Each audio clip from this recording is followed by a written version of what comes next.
Hey, Stephanie with AmericanMuscle.com, here with my brief overview of the BBK Off-Road X-Pipe that is available for your 2011 to 14 V6.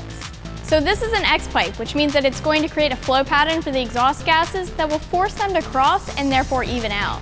The evenness of the flow will create a streamline effect and will result in a little bit louder, raspier note than an H-Pipe would, and a little bit more power in the RPM range than an H-Pipe. It's also a standard or stock length X-Pipe for use with the factory exhaust manifolds or aftermarket shorty headers.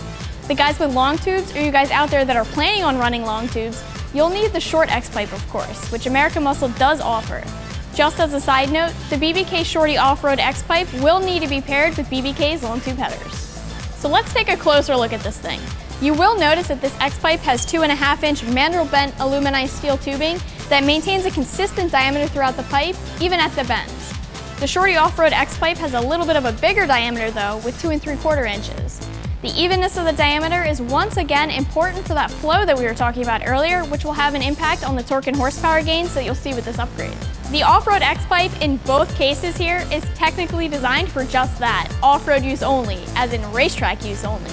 This is because these mid-pipes do not include and will eliminate the cats that normally reside here while they rob you of your power and sound. No cats, however, does mean more power and sound, so just make sure you choose wisely and pick up a mid-pipe that will not cause you a hassle down the road. And speaking of trouble, I will note that this X-Pipe is known to be loud. If you're skeptical about this fact, then just head over to the product page and read some customer-submitted reviews of the product. The one thing that they all agree on when it comes to this X-Pipe is the loudness factor. As far as the install goes, we're looking at a 2-wrench install here that should take an hour or two using basic hand tools. Since we are talking about an X-Pipe here, don't expect anything out of the ordinary as far as work goes, but the job could be made more difficult if you're working with a jack and jack stands or have a limited amount of room. So if you're in the market for a new mid-pipe for your S197 V6, then be sure to check out BBK's off-road X-Pipe options that are available here at AmericanMuscle.com.